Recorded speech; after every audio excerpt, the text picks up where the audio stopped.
Welcome to Perfusion Rockstar video series. Even if you could talk to a cat, they wouldn't talk to you. Yeah. You know? Never worn socks with sandals. No, there's something gross with that. Like, that's just wrong on all levels. I've had a couple people tell me, Mom, my wife, and also my sister-in-law, for some reason, they say I remind them of Phil Dunphy on Modern Family. No, it's a cake. It's definitely cake. I know people can say pumpkin pie and things like that, and that's consistent. Sometimes they don't have a topping. No, but no, it's a damn cake. All right? Why would you wear socks with sandals? I mean, you've got to be kidding me. If it's warm enough out that you're wearing sandals, why would you wear socks and make your feet all sweaty? No. And then you said ninjas over pirates. Yeah, they're just so much cooler, you know? You might make some people irritated, but most boring thing ever, baseball. Yeah, growing up, I don't know much about it. Yeah, I'm sorry if it just don't click to me. Yeah. How about cricket? It might be in the same boat.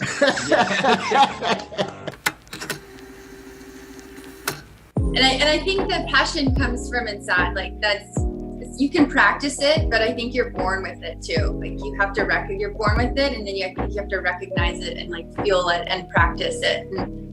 I think my personality helps because I'm gonna give you the energy you give me. If you're having a good day, I'm gonna make sure you stay in that good energy. I think that's really valuable as a perfusionist. If you can, zone everything else out and focus in on the task at hand, which is providing excellent care to the patient, that's really important. Inevitably in our careers, we're going to get into points where, the world is exploding around us, and you have to really be able to compartmentalize and focus in on your job. And I think that's something that I found I've always been able to really do well with, is just focusing in and staying calm. For me, I have a goal in life. I never turn my back on people. Anybody I come across during my professional career or whatever the case might be, I always try to remember that.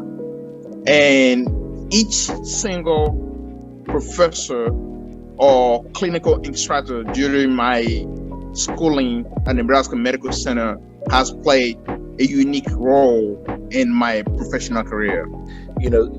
Doing the right thing when no one is watching and not having to, brag about it. I mean, you don't get a gold medal in perfusion. You don't get the glory. You don't get all of these accolades that if you feel like that's what you deserve, you should not be a perfusionist. I mean, you get paid. That's your reward. But, at the end of the day, you're doing it and you're keeping this patient alive. You're optimizing them to the best of your ability.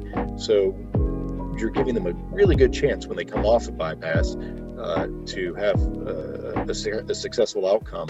In general, in a kind of a broader sense, and something I try and instill in my kids as well, is kind of leaving the world a better place than you found it. And I think it can be as small as, picking up someone else's trash or mess and just trying to leave a space cleaner or whatever. But I think with perfusion, it's the same thing. We hopefully are leaving the world a better place than we're finding it. We're hopefully making someone's life better. And I think that is a wonderful feeling. I know, obviously, realistically, that doesn't always happen for every patient, but I would say the majority of the patients that we are involved with, their care, that's what we're doing, is we're making, hopefully, the world for them a better place. Well, I had gotten out of the Air Force. I was living in Gainesville, Florida. I was going to school and working as a paramedic and nursing assistant. And my mother had met a woman whose son was going off to perfusion school. And she mentioned it to me, and I said, well, what is that? So I went to the library, of course, before the days of computers. Went to the library, I looked it up, and I said, oh, wow, this is a great, interesting career. And where are the schools? And the school that I chose was in Charleston, South Carolina, because I had lived in Myrtle Beach when I was on active duty in the military. And I just packed my stuff and moved in 1982. And I moved up there and began completing my prerequisites for school. Worked as a paramedic, and I worked in the Roper Hospital in their ER as an orderly.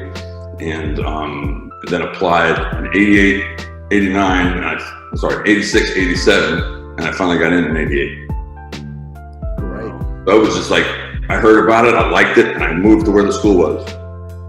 The best part for me was always the people.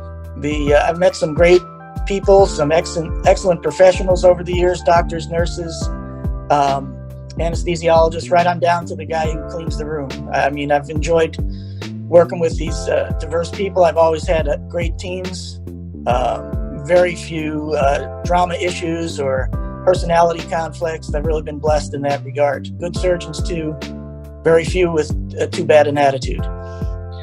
I love going into different hospitals, and I know that, that account needs relief. If I'm going in as a traveler, the account needs help. So I like going in, and I like meeting new people, and I like helping out wherever I can help out. And I think that's the part for me about being a perfusionist. Mm-hmm.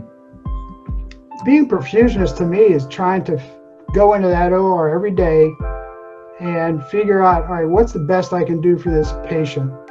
And using my skills, you look at each case and figure out, all right, here, we got a good game plan here. We're going to do this, this, this, and this. And then, of course, as the case unwinds, it doesn't quite go to plan. So what I really enjoy is making adjustments on the fly and then having those good outcomes. At the core, it's just helping someone do, I feel I have a set of skills. That's why there's not a lot of people that do this job. And to me, I think that's probably the best